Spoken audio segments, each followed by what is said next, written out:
Hello there, Mad Mike here, and welcome back to the channel. Um, and today we're going to cover something that's kind of interesting that's been developing with the critic reviews for Star Wars Rise of the Skywalker, or Rise of Skywalker, whatever the hell it is. Um, but just to remind people, even though it didn't go out yesterday, tonight, me and Purity Sin, and maybe we'll try and get one other person lined up, are going to be going on the channel, and we're going to be discussing the new Watchmen series because we finished watching it on Monday night. So we'll be discussing basically the horribleness of it. It's basically just going to be me ranting for pretty much like an hour and a half. So if that sounds entertaining to you, then drop in. Other than that, getting to the news is that the early critic reviews are starting to trickle in for Rise of Skywalker, and they're not very good. And when I say not good, I mean like, when you looked at, I believe the rating for The Last Jedi right now for critic scores is actually still extremely high. I think it's still around the 90% mark. But currently, The Rise of Skywalker, at the time of this recording, sits at 58%, a rotten score on Rotten Tomatoes, and it's actually below the Attack of the Clones. I believe the only other rotten score that is on there for Star Wars, at least live-action Star Wars, is the score for Phantom Menace. And yes, Last Jedi is sitting at a 91% critic score, and I'm talking about the critic score, not the audience score. The audience score for Last Jedi is 43%, which is far more accurate of a representation of that film.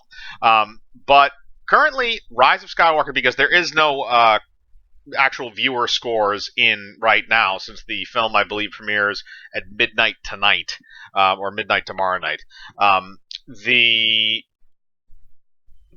The scores that are in right now, which is 184 critic scores, place it at 58%, which is abysmal compared to most Star Wars films. And that is very, very interesting. Because we did see this huge, outflow of stuff from critics over The Last Jedi. There was a lot of kind of back and forth between people basically saying that the critics are, there's been a lot of back and forth in general over the last, 2, 3, 4 years. About critics shilling out for franchise films.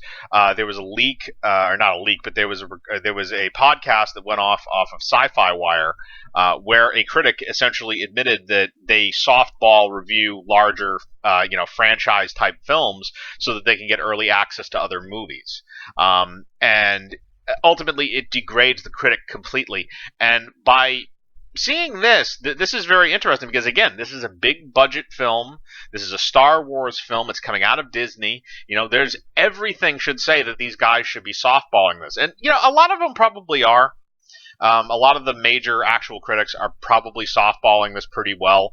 But the thing is, they're not giving it that 90% like what they gave Last Jedi. They're giving this far, far below that, to the point where it's a rotten score. And again, I don't put a ton of faith in Rotten Tomatoes in terms of their ability to actually gauge the entertainment value of a movie, or to objectively judge it, even though it's just an aggregate score of stuff. We saw that with all the stuff they did with Captain Marvel. Again, this also kind of surprises me that, Disney's kind of, it's Papa Disney essentially to a lot of these people. So it's like, okay, so you're going to crap on this movie.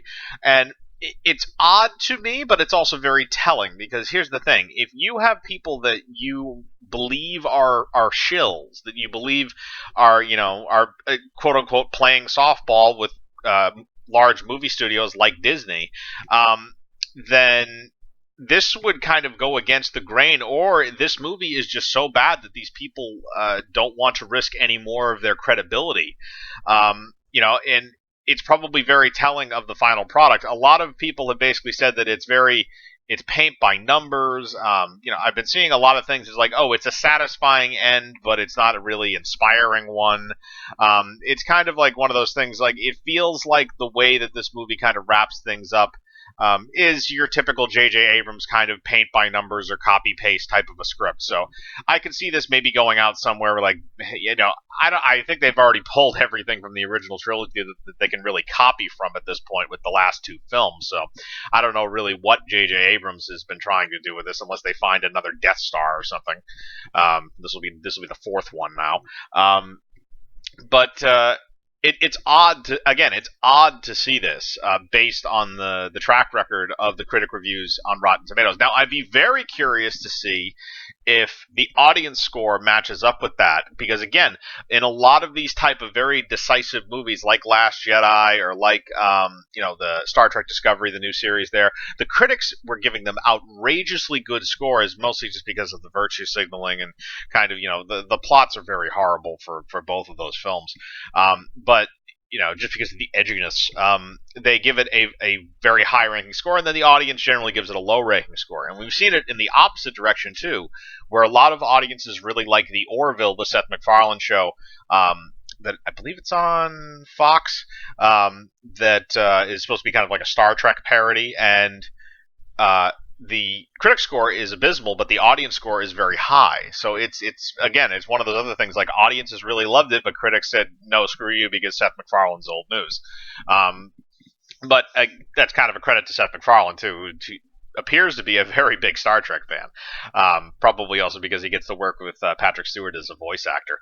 But the point still stands, is that I would be I'm very, very curious to see what this does over the weekend in terms of scores on this.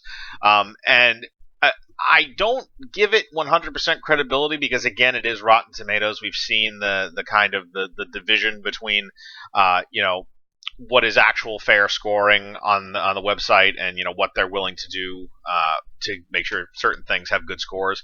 So I'd be curious to see if that score changes drastically over the next few days, or if various things kind of happen and shape themselves, so that we can kind of see what this is looking like. But I mean, the projections for it over the weekend are already starting to dip a little bit low. They were originally projected somewhere closer to Force Awakens numbers, and now they're saying it's going to be closer to Last Jedi. So we'll see about that. Also, the fact that there are negative reviews coming in for the film is probably going to affect the box office a little bit, even through word of mouth. Again, even though a lot of people don't put as much stock in critics as they used to, a lot of people still do.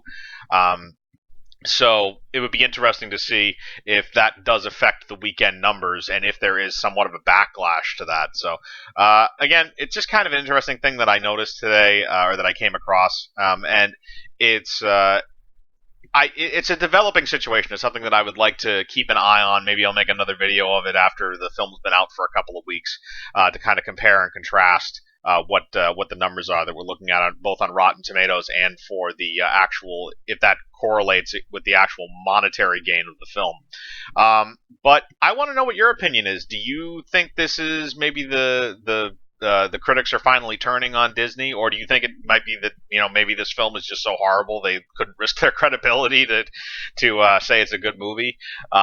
Or do you think that maybe this is just kind of the breaking point? Even though a lot of these critics are Star Wars fans, they're starting to get fed up with certain things. But like I said, I'd like to know your thoughts in the comments, so please list them there. Don't forget to hit the bell for notifications, hit the like button, subscribe, and remember, I live my life free of compromise. Do you?